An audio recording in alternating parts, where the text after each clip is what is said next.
Un tiers-mondiste, deux tiers-mondains. Parmi les formules éternelles dont seul le canard enchaîné détient le secret, celle-là nous rappelle que la diplomatie a souvent été pour les diplomates la meilleure façon de s'accommoder de la vie. Diriger les affaires étrangères sous Boumedienne aura ouvert à l'homme toutes les portes, celles des grands de ce monde bien sûr, mais aussi et surtout celles d'une certaine célébrité trop satinée pour être vraie, légende invérifiable faite de politique, d'intrigue, et surtout de mondanité, la seule pourtant à donner sur la grande porte, le pouvoir. Car en plaçant ce 15 avril 1999 l'ancien chef de la diplomatie algérienne aux commandes du pays, les généraux n'ignoraient rien du côté plastique de cette réputation-là. Il était établi depuis longtemps que l'aura de la diplomatie algérienne des années 1960 et 1970 devait si peu à Abdelaziz Bouteflika et tout à la respectabilité de la révolution algérienne et d'un pays dont Boumedienne fit l'emblématique patrie des révoltés.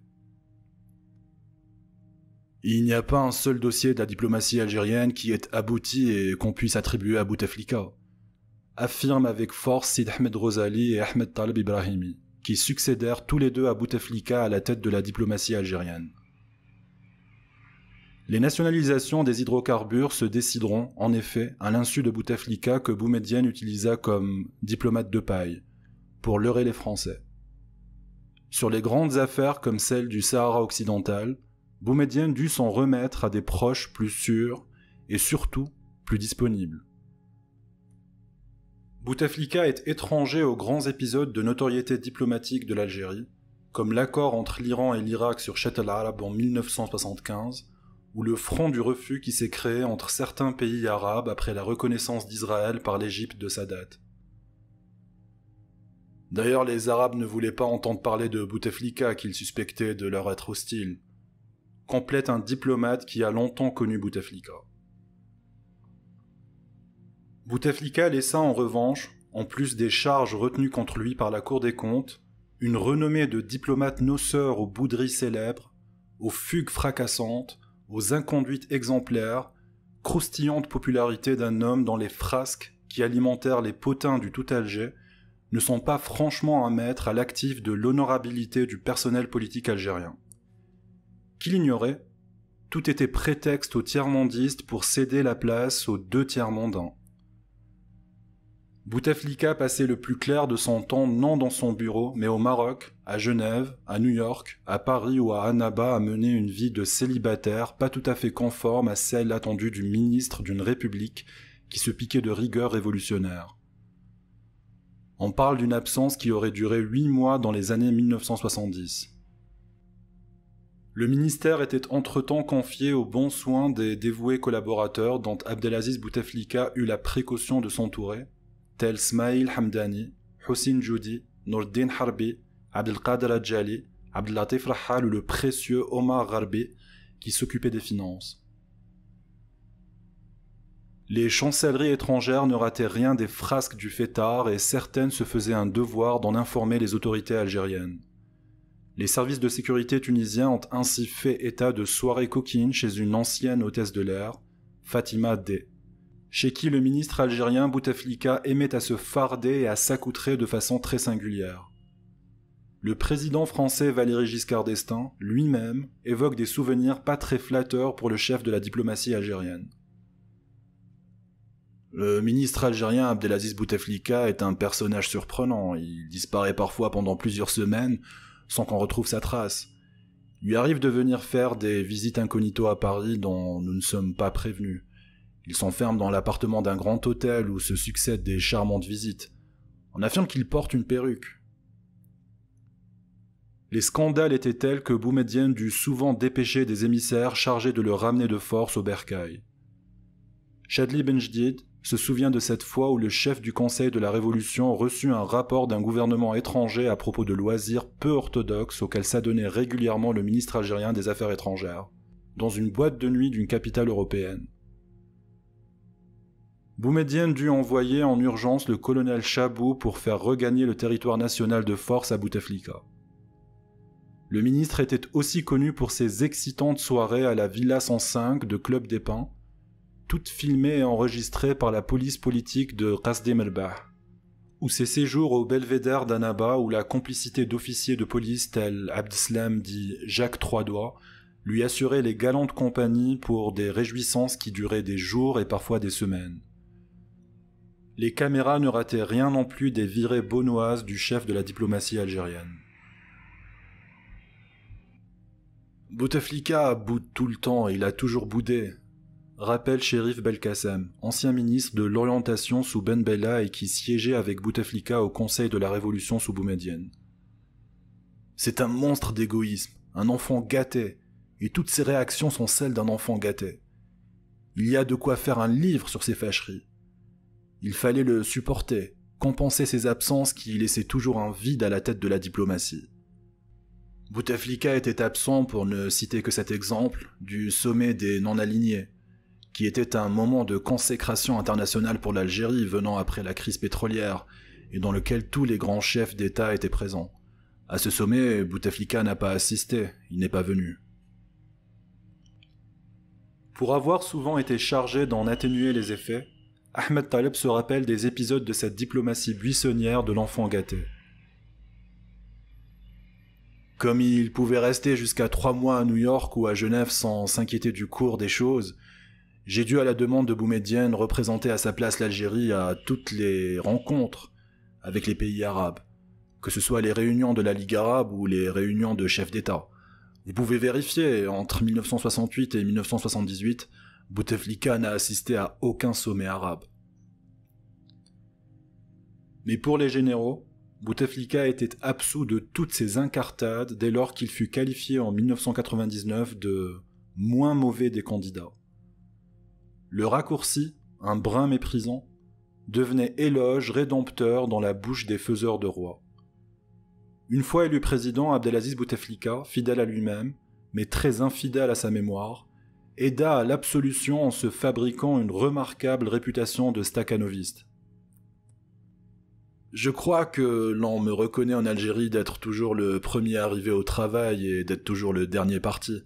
Ce qui fait des journées entre 8h du matin et minuit, s'il vous plaît, sans discontinuité, vraiment sans discontinuité. Bouteflika a certainement dû travailler dans un autre monde. D'avoir été tenu dans l'ignorance des relations économiques avec l'extérieur sera, curieusement, d'un providentiel secours à Bouteflika quelques années plus tard. Sa méconnaissance des grandes tractations pétrolières lui épargnera les foudres de la commission de discipline du FLN sur l'affaire El Paso. Parmi les charges qui pesaient sur l'ancien ministre des Affaires étrangères en cette fin d'année 1981, et que la dite commission devait examiner aux fins de l'inculper pour prévarication, figurait en effet la présomption de complicité et corruption avec la firme gazière américaine. Le président de l'instance, Ammar Ben Aouda, chargé de réunir les éléments de l'accusation, convoque Sid Ahmed Rosali, ancien ministre de l'Énergie, pour en solliciter un témoignage qu'il souhaitait accablant. Et il voulait me faire dire que Bouteflika était un agent des Américains, se souvient Rosali. Ammar Ben Aouda me posait des questions insistantes sur les liens entre Bouteflika et El Paso. J'ai compris que les services de sécurité voulaient le mouiller dans cette affaire, alors que Bouteflika n'en savait strictement rien. Il n'est jamais intervenu en rien dans la réalisation du contrat avec El Paso, ni d'ailleurs dans aucun autre dossier pétrolier. Les négociations sur le gaz se passaient entre nous. D'un côté et de l'autre côté, Nixon et George Shultz, secrétaire d'État aux finances, revenu ensuite au département d'État avec Reagan. Aussi, lorsque j'ai naturellement répondu à Ammar Ben Aouda, Bouteflika ne savait rien du contrat avec El Paso, il en était stupéfait. Complètement ébahi que le ministre des Affaires étrangères ait été tenu dans l'ignorance d'une si importante affaire. C'est comme ça que Bouteflika a été disculpé de l'affaire El Paso. Les généraux savaient tout du noceur diplomate à l'heure de le faire roi. L'un d'eux, Khaled Nazar, évoquant avec un brin de nostalgie le temps où les dossiers sur les frasques de la vie privée étaient un moyen, par le chantage du scandale, de s'assurer la loyauté des commensaux. Rappelle, fort à propos, que le ministre Bouteflika avait fait l'objet de petits dossiers de la part du vigilant Qasdim El-Bah. Bien tenus à jour, ces dossiers serviront en 1979 à écarter Bouteflika de la succession aboumédienne. Le général soutient même que certains de ces bulletins policiers rédigés sur le fêtard Bouteflika datent de l'époque de Ben Bella. La police politique du président l'épingle. Les petits billets des renseignements généraux rapportent au jour le jour des excès et des frasques qui indisposent le rigoriste Ben Bella. La démission du fringant ministre est demandée. Ces manquements aux devoirs élémentaires n'allaient pourtant pas altérer longtemps l'inoxydable épopée du diplomate. Revenus à la raison d'État, les chefs militaires s'accrochèrent à la contestable renommée pour la consacrer à 2 reprises, les 2 fois où le ministre des Affaires étrangères fut invité à présider au destin de la République. Nous connaissons les pages pas très nettes de son passé, mais nous n'avions pas le choix et nous restons attentifs. C'est ainsi que le général Nazar résume la définition du candidat le moins mauvais, érigé à la mode en 1999 par ses homologues. Toute une hiérarchie militaire avouant n'avoir pas le choix que d'ériger un bambocheur à la tête d'un pays pourtant riche de brillants cadres honnêtes et patriotes, qui ont plus fréquenté les universités que le Belvédère et Jacques Troisdois. Mais peut-être que la survie du système passait-elle par l'intronisation d'un danseur de rumba plutôt que de vrais hommes d'État.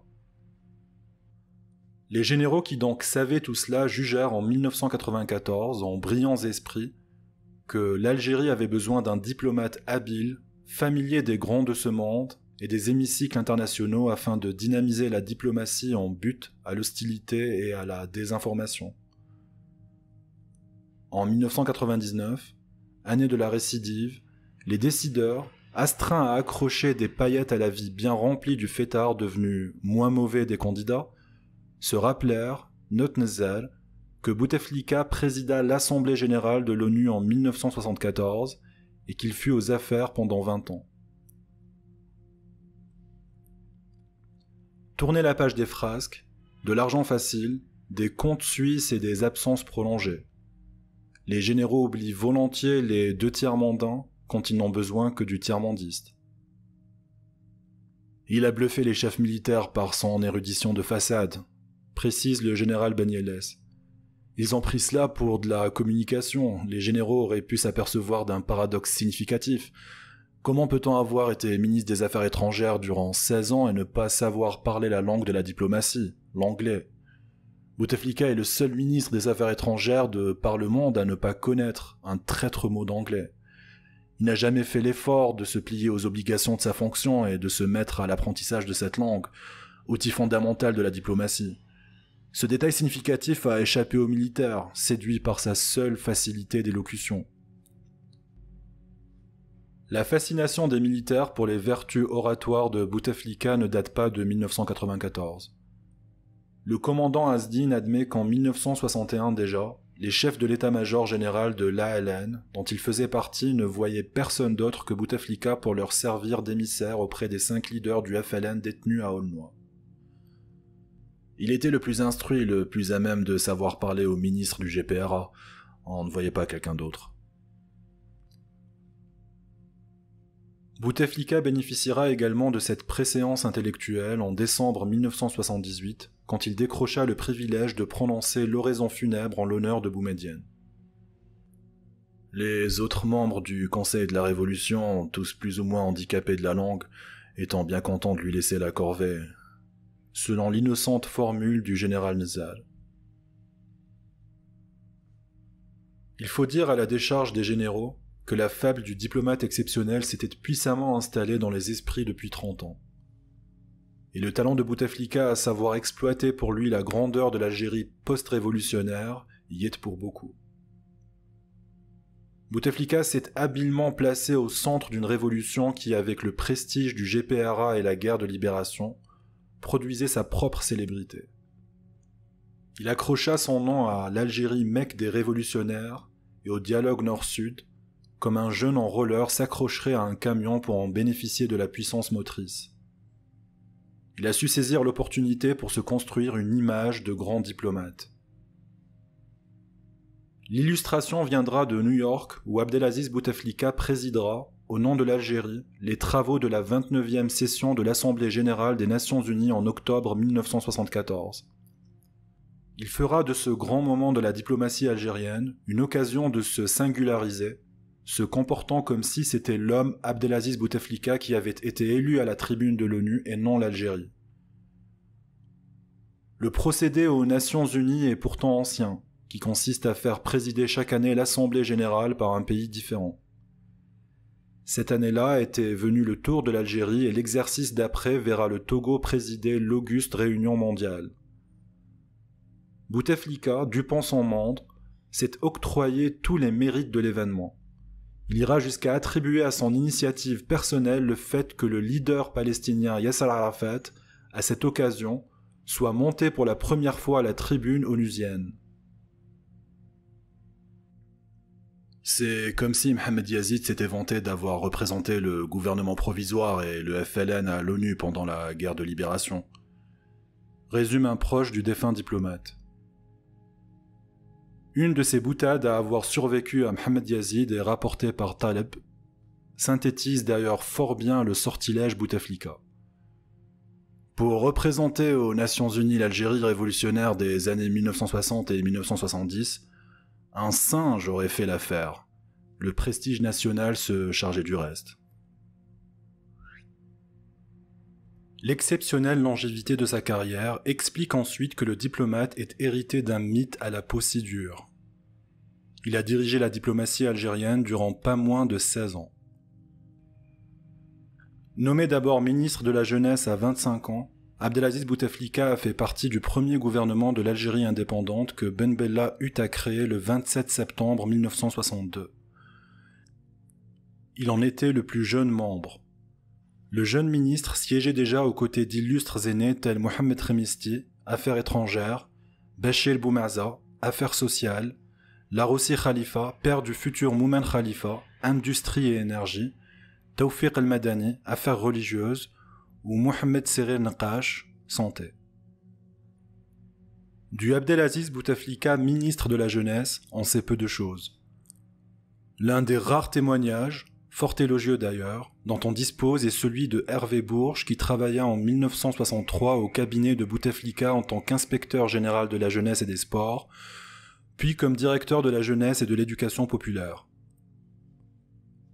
Je me souviens avec netteté des propos que m'avait tenus en 1963 Abdelaziz Bouteflika dans son bureau du ministère de la Jeunesse, au dernier étage d'un large immeuble d'une des artères les plus importantes d'Alger, la rue Larbi Ben Mhidi.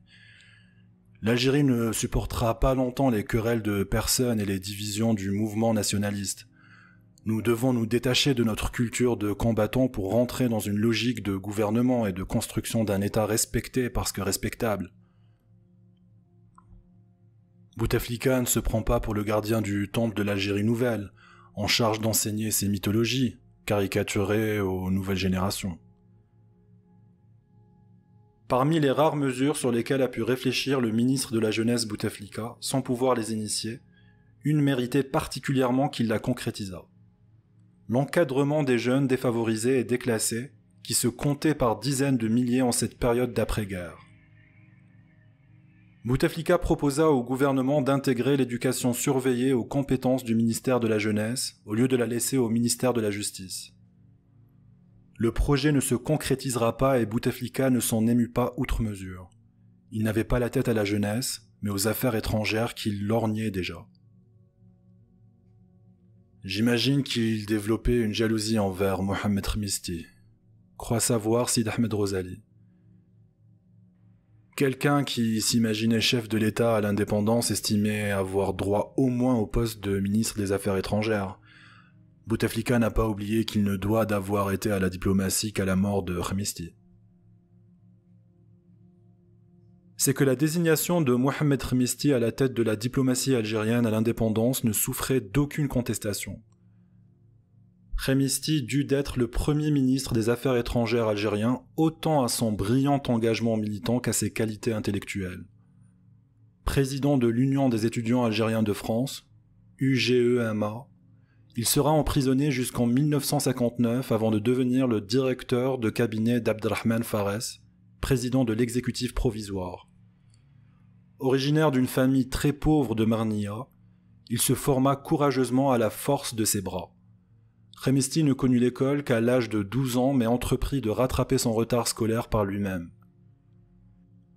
Il y réussit au point de se retrouver au lycée La Mauricière de Marnia où il connut un certain Ahmed Medghari dont il partageait la passion pour la politique et un matheux du nom de Sid Ahmed Rosali. Khemisti et Medghari firent ensuite carrière commune au premier gouvernement de Ben Bella.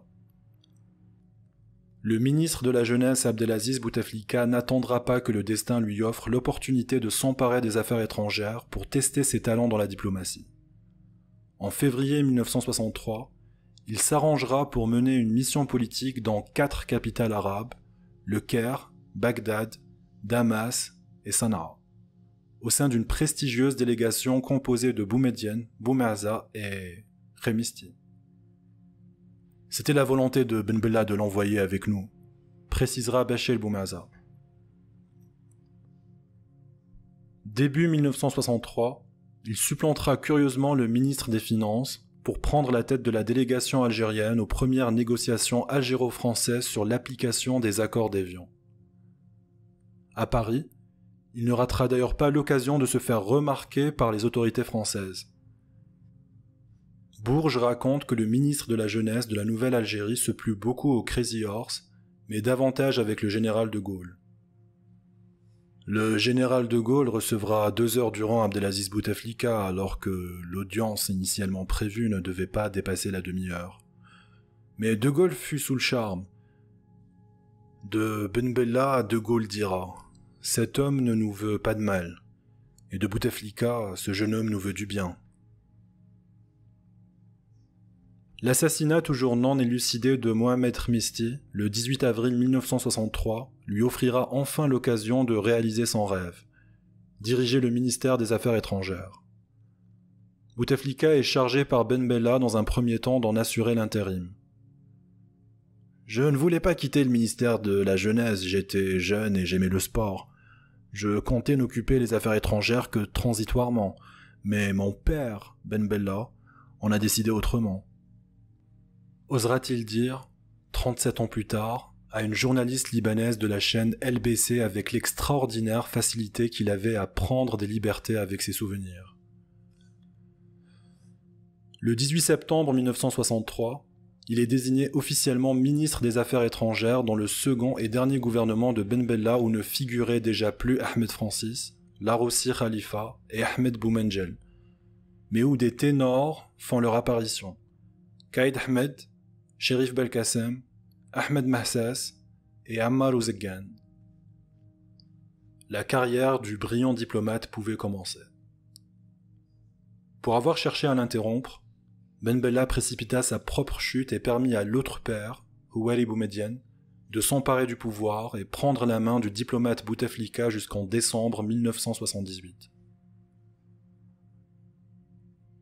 L'indulgence de Houari Boumedienne envers son protégé acheva en effet d'asseoir la légende du diplomate Bouteflika.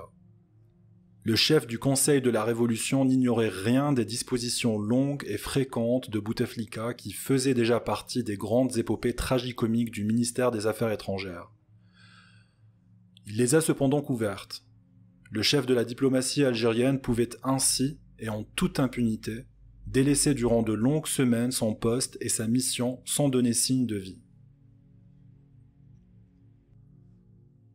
La magnanimité de Boumedienne envers le diplomate bombocheur finit cependant par faire jaser au sein du sérail, où la coutume autorisait chacun à revendiquer le droit au privilège filial. Belaïd Abdeslam en faisait partie qui s'abandonna à cette amère allusion en direction de Boumedienne. On raconte que mon ministère est très grand, que j'ai un empire. Mais aussi grand que soit mon ministère, il est mieux géré que celui de Bouteflika. Quelles que soient les défaillances qu'il y a chez moi, il y en a moins que chez les autres, ceux qui attaquent l'industrie. Belaïd Abdeslam comprendra plus tard que Boumedienne avait ses anges et ses chérubins. Avec lui, on pouvait être de la première hiérarchie sans forcément s'asseoir au premier rang. Boumedienne fit tout pour épargner à la diplomatie algérienne de souffrir des inconduites de son ministre des Affaires étrangères.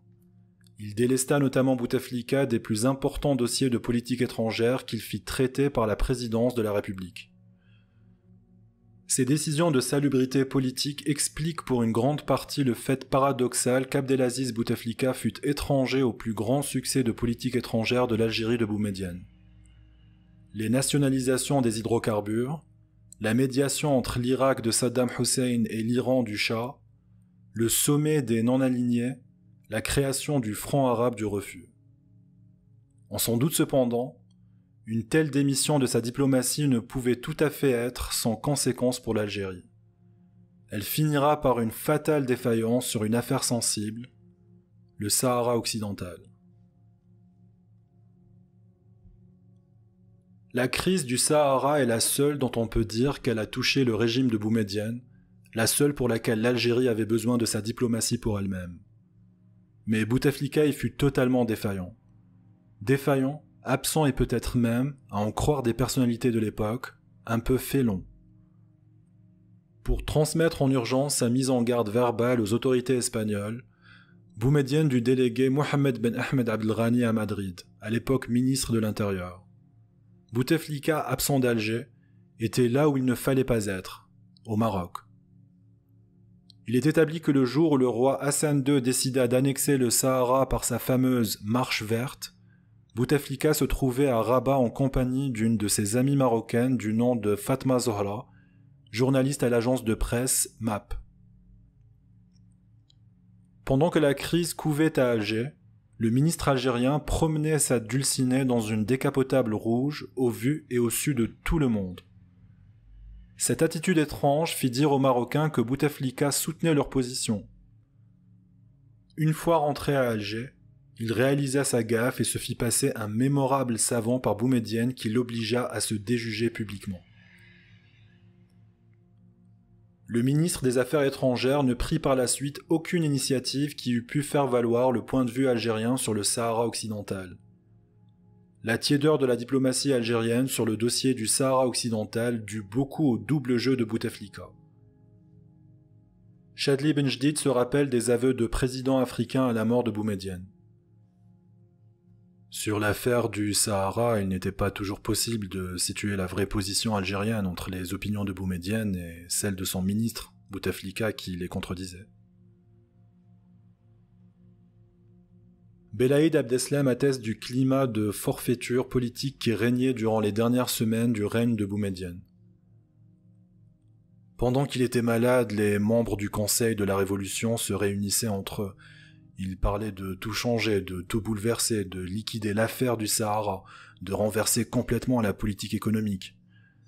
Et cela ne semblait pas faire de difficulté entre eux.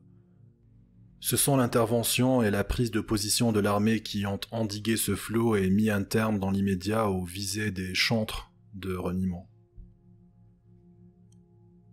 Boumedienne se doutait-il que Bouteflika menait une diplomatie parallèle à la sienne ? Le ministre déployait en tout cas une souterraine opposition à la stratégie extérieure du colonel, dont il disait ne partager ni le radicalisme de la politique arabe, ni l'intransigeance de la stratégie pétrolière, encore moins la rigidité sur l'affaire du Sahara occidental. Belaïd Abdeslam reprochera ouvertement au ministre des Affaires étrangères ses inclinations pro-occidentales. 12 euphémismes qui tentent en fait à porter l'accusation suprême, Bouteflika se livrerait à une concussion diplomatique au bénéfice d'intérêts étrangers. Un pas venait d'être franchi. Bouteflika n'était plus seulement l'homme à travers lequel se profilait la sadatisation de l'Algérie, pour reprendre la formule d'Abdeslam, mais devenait carrément un agent de la France. Cette lourde présomption, qui pèsera longtemps sur les épaules de Bouteflika, vient de ce que le chef de la diplomatie algérienne s'est sournoisement opposé aux différentes nationalisations des intérêts français en Algérie. Ce n'est un secret pour personne. Bouteflika agit contre les nationalisations des hydrocarbures et contre celles qui les ont précédées, celles des mines ou des biens vacants. Appuie Rosalie. Cette hostilité régulièrement affichée vaudra au ministre des Affaires étrangères d'être systématiquement écarté des grands dossiers de nationalisation. Belaïd Abdeslam, chargé en 1968 par Boumedienne d'organiser l'opération de récupération des biens immobiliers et commerciaux français, témoigne. À l'approche du moment voulu, j'ai présenté au président Boumedienne les ordonnances et les textes nécessaires, en lui indiquant que ce qu'il fallait préparer au plan juridique sur la nationalisation était prêt. Bouteflika, qui assistait à cette rencontre avec Boumedienne, était un peu surpris et gêné. Il n'était pas au courant de l'affaire. Je devais apprendre plus tard qu'au mois de février cette même année, c'est-à-dire quelques semaines avant cette conversation, une promesse avait été faite aux Français que leurs intérêts ne seraient jamais plus touchés en Algérie. Donc il y avait là un jeu que je ne connaissais pas. Il y avait eu des gens qui s'étaient engagés en disant aux Français que leurs intérêts ne seraient plus touchés en Algérie, alors que le président lui-même préparait son coup sans crier gare à personne. Au cours de cette même année 1968, éclatait l'affaire du vin algérien boycotté par les Français et que Boumedienne décida de vendre aux Soviétiques, provoquant une crise bilatérale. Le rôle qu'y joua Bouteflika était tout aussi teinté de suspicion. La France ne voulait ni du gaz algérien ni du vin algérien, rappelle Belaïd Abdeslam.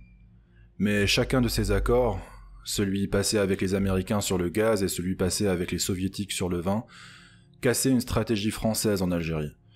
Évidemment, cela soulevait la réaction de leurs amis, alors qu'on était à la 2e année de stockage, sous la pression des agriculteurs français et italiens qui ne voulaient pas que les vins non-européens entrent sur le marché européen. Il ne faut pas oublier que nous étions en 1967-1968 et que la valeur des exportations de vin était alors équivalente ou supérieure à celle du pétrole. C'était donc un grand coup qui venait d'être accompli dans la lutte contre l'emprise française sur notre économie. Mais il y avait toutes les forces contrôlées par les Français qui s'étaient lancées dans une violente campagne de dénigrement. C'est à partir de ce moment-là, après les nationalisations de 1968, que nos adversaires commencent à se manifester. Bien plus tard, Abdelaziz Bouteflika se chargera de conforter ses adversaires du sérail en se livrant à d'étranges actes d'allégeance diplomatique à la France qui finirent, selon Abdeslam, par faire sortir Boumedienne de ses gonds. L'actualité de l'été 1978 chez nous était marquée par le renversement du régime d'Ould Daddah en Mauritanie et la nouvelle donne que cet événement introduisait dans l'évolution du problème du Sahara occidental. Des consultations s'étaient engagées à ce sujet entre Alger et Paris. Bouteflika en profita pour rendre visite 2 fois de suite en l'espace d'1 mois à Giscard d'Estaing à l'Élysée. Le recevant pour un compte rendu à Brioni ou à l'invitation du maréchal Tito, il prenait quelques jours de repos après le sommet de l'OUA à Khartoum. Boumedienne interpella en ces termes. « Enfin, es-tu le ministre des Affaires étrangères de Giscard ou le mien ? Tu lui as déjà rendu une visite pour une première consultation. Pour la seconde consultation, c'était à lui de m'envoyer son ministre des Affaires étrangères, et non à toi de te précipiter une seconde fois dans son bureau. » Mais Bouteflika n'en avait cure. Lors du retour de Boumedienne de Moscou, quelques jours avant d'entrer dans le coma qui devait se terminer par sa mort, Bouteflika s'arrangea pour faire survoler le territoire français par l'avion qui le ramenait du RSS en Algérie. Dans le contexte de l'époque, pareille suspicion de forfaiture politique condamnait au mieux au bannissement, au pire à la mort, le plus souvent à la prison.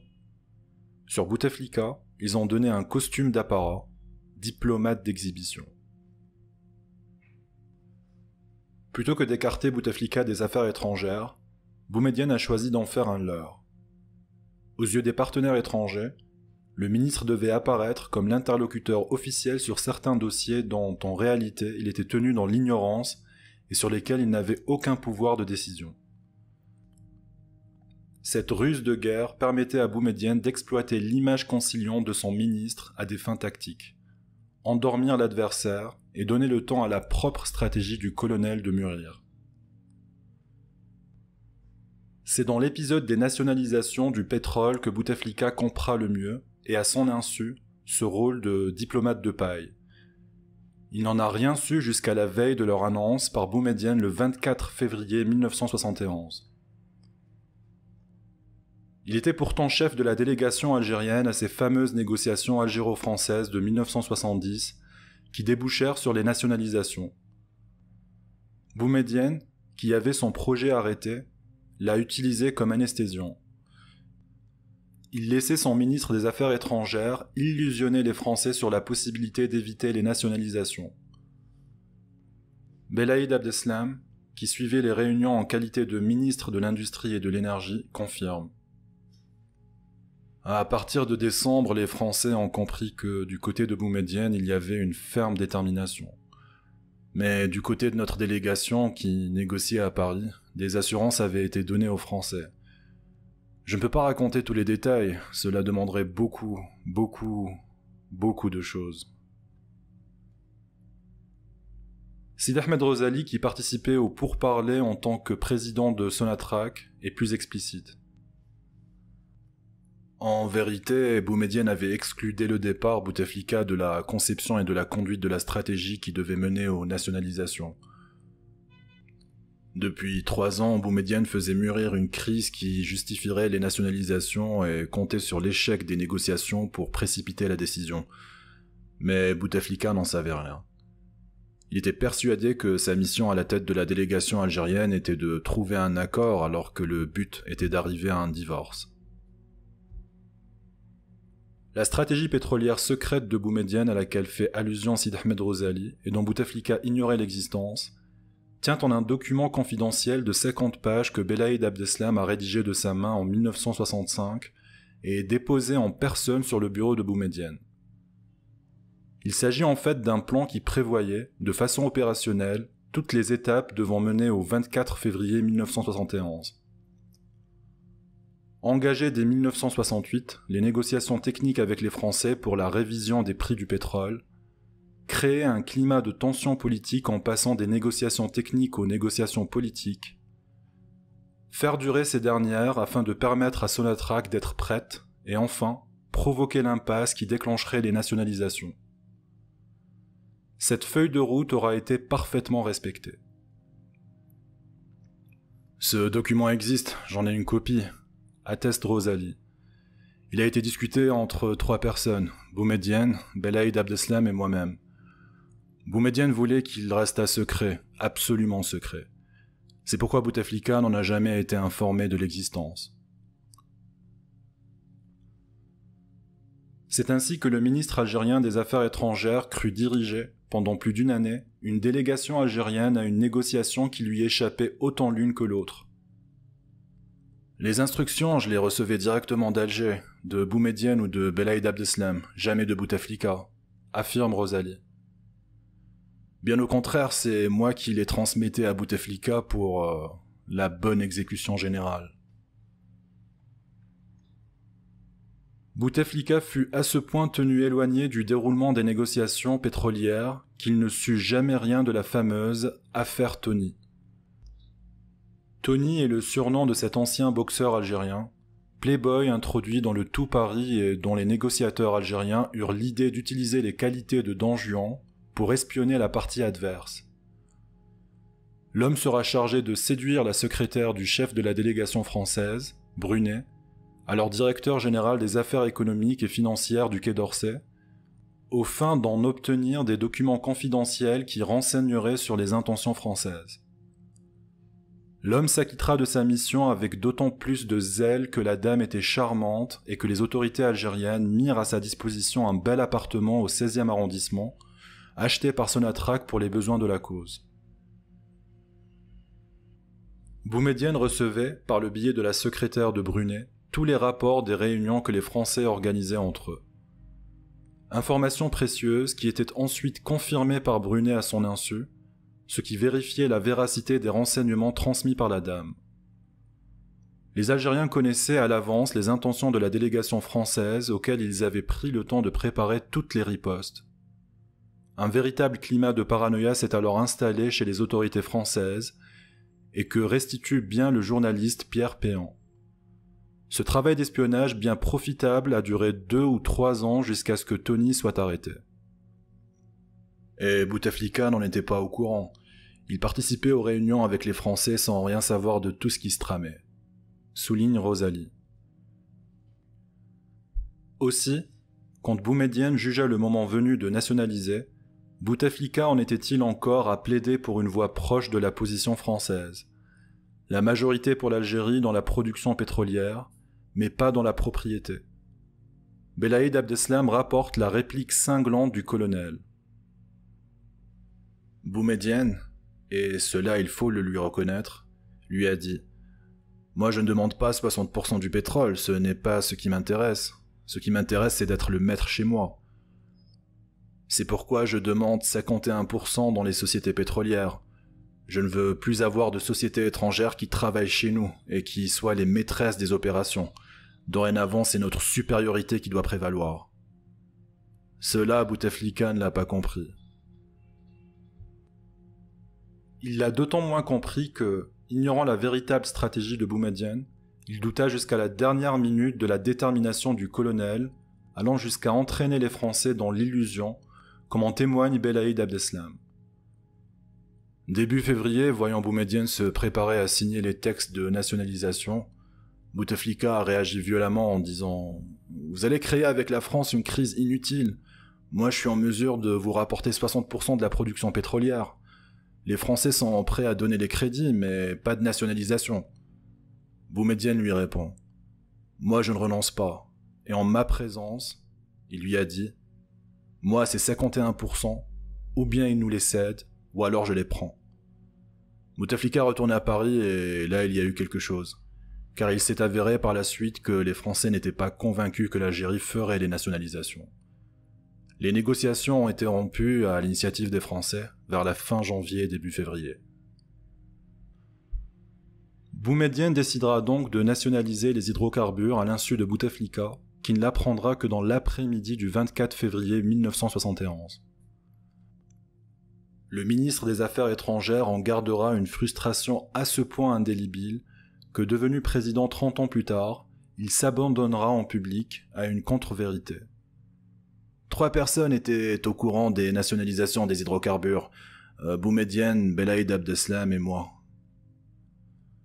Le mensonge est d'autant plus avéré que Belaïd Abdeslam lui-même avoue n'avoir su la nouvelle que la veille au soir. Le 23 février au soir, j'étais à Tripoli en train de participer à la finalisation de l'accord entre les producteurs méditerranéens et les sociétés pétrolières. Boumedienne me téléphone et me dit « C'est pour demain ». J'ai compris. Le lendemain matin, j'ai pris l'avion. J'étais à Alger à midi. Les mesures de nationalisation ont été annoncées vers 16h. Bouteflika n'a jamais répugné à accommoder la mémoire pour son propre panache. Il n'oubliera pas non plus de tenter une revanche sur Boumedienne en 2001, en testant une loi sur les hydrocarbures qui faisait justice aux étrangers de l'injure infligée en 1971. Le texte ne passera pas et le diplomate en sera fort contrarié. En 2004, à l'heure des bilans, le président Bouteflika devra beaucoup au diplomate d'avoir raté son mandat. Il ne l'a pas quitté une seule fois durant le quinquennat. Le chef de l'État a envisagé ses nouvelles fonctions comme l'opportunité historique d'assouvir ses vieilles passions diplomatiques. Il en oubliera de s'astreindre aux réserves de président de la République pour n'être plus, le temps d'une mandature, que le ministre des Affaires étrangères ressuscité des infamies, revenu des vilaines amitiés, disponible enfin à revivre l'âge de la queue de pie et l'émotion des saltimbanques. Bouteflika président est resté ministre des Affaires étrangères. Les Algériens en pâtiront, les étrangers s'en gausseront, mais lui, par l'infamie extase de la jeunesse retrouvée, se plaira à voyager, à bavarder des heures avec les ambassadeurs, à les raccompagner jusqu'au perron pour s'y exposer aux caméras en leur compagnie, à multiplier les embrassades, à rabaisser le prestige de chef d'État en prenant part à d'ordinaires forums de chefs d'entreprise, bref, à se venger de son propre passé sans tenir compte du présent des Algériens. Je crois que Bouteflika a succombé à une grave erreur de jugement, commente Rosalie. Il pensait qu'il y avait qu'à revivre l'époque où il était aux commandes de la diplomatie pour s'en sortir honorablement. Il a juste commis une omission capitale. Quand il était ministre des Affaires étrangères, il y avait des gens dans la boutique, une Algérie debout, un président qui présidait, des ministres qui travaillaient. Aujourd'hui, c'est à lui d'assurer ses missions protectrices. Le fait qu'il estime pouvoir rehausser l'image du pays en voyageant 100 fois est une grave illusion. Avant, quand il voyageait, l'Algérie ne s'arrêtait pas de travailler. Aujourd'hui, c'est lui qui a la décision. L'Algérie s'arrête de décider quand il voyage. Abdelaziz Rahabi, ancien ministre et diplomate, n'est pas loin de cet avis. Bouteflika est resté ministre des Affaires étrangères, mais ministre des années révolues.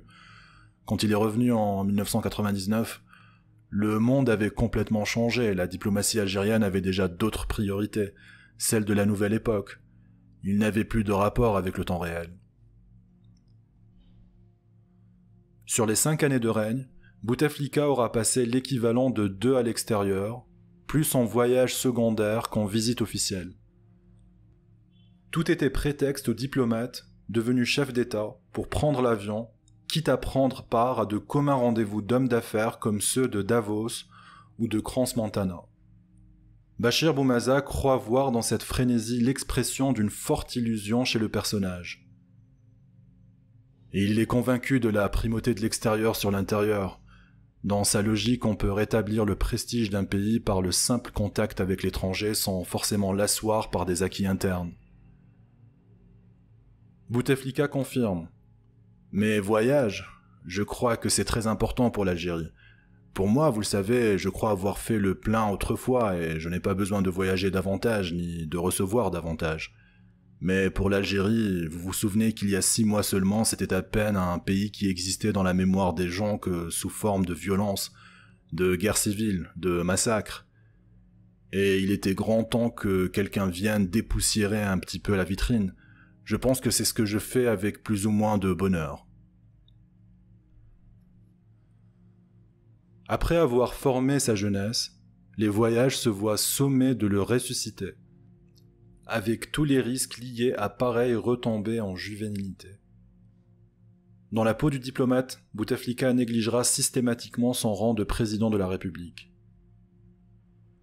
Il n'a jamais eu la notion du temps et des obligations protocolaires attachées à la fonction de président, affirme Ali Benflis, qui fut son chef de cabinet à la présidence. Il peut consacrer une journée entière à un simple ambassadeur à évoquer le passé et ses exploits diplomatiques.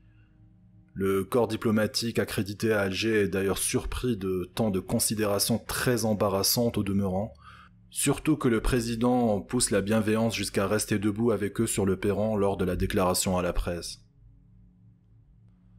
L'hôte Bouteflika s'est forgé une solide réputation rabelaisienne à vouloir épater ses invités de gargantuesques et interminables repas qui nourrissent désormais la légende de la table présidentielle.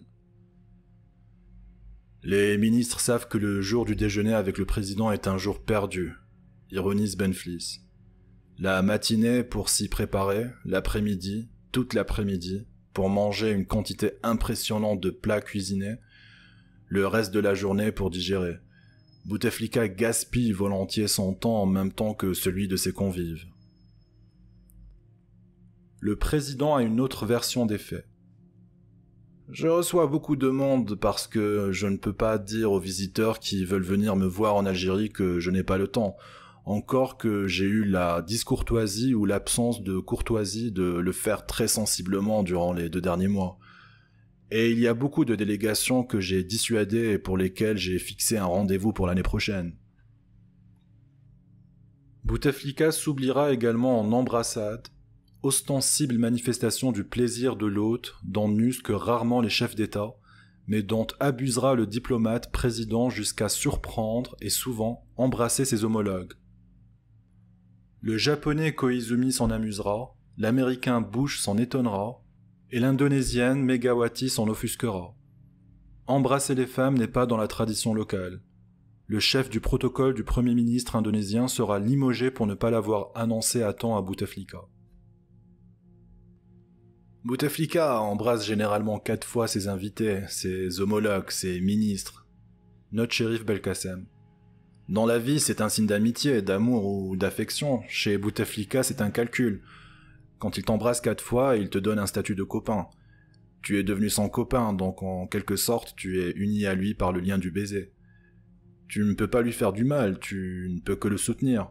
D'où le fait qu'ils disent « Chirac est mon ami, Bush est mon ami ». Il ne sait faire que cela, il a besoin de reconnaissance par ce biais.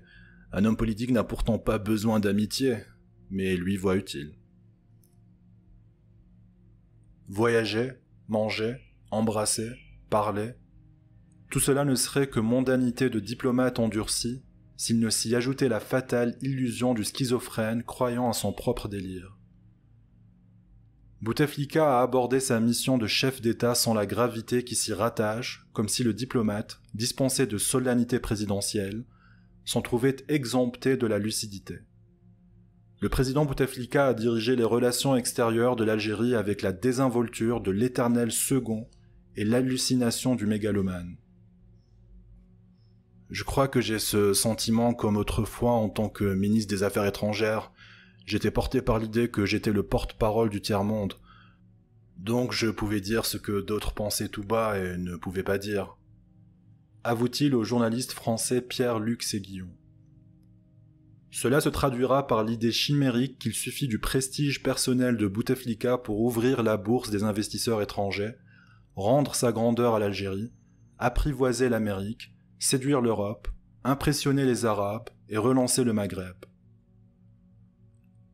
Abdelaziz Bouteflika a installé une diplomatie de la reconnaissance, formelle, celle qui répond à notre besoin d'être reconnu, d'être aimé, celle qui valorise les visites officielles, explique Rahabi. Mais il s'est trompé. Pour avoir une notoriété diplomatique aujourd'hui, il faut avoir prise sur les dossiers, il faut parler de l'Algérie d'aujourd'hui, pas celle de la nostalgie. Or aujourd'hui, on n'a plus de diplomatie des dossiers. L'appareil est absent, complètement gelé. Il y avait pourtant un appareil sous Erwal qui reposait sur les idées, une doctrine, sur des dossiers d'actualité, autres que ceux auxquels s'identifie Bouteflika. Les rapports Est-Ouest, le tiers-monde, le front du refus.